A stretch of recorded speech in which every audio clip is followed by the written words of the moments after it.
Сега конечно кривичниот законник во време на владење на ВМРО ДПМН коалицијата ќе го видиме и ќе имате можност да учествувате во истото.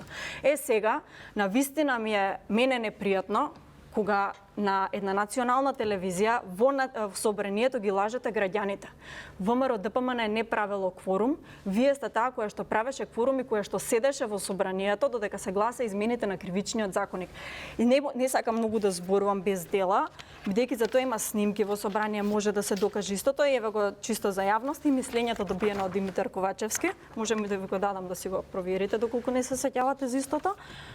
Дали ова вашиот рил кој што го имате споделено на вашиот Facebook профил во кој што по расправата за потреба на носење на кривичниот законник велете не седе внатре. Моника Зајкова вели дека не седела внатре во салата, додека се носел кривичниот законник, односно оние апсурдни измени во 2023 година, кога се избриша кривични дела и кога се намалува овие казни затвор за злоупотреба на службена положба.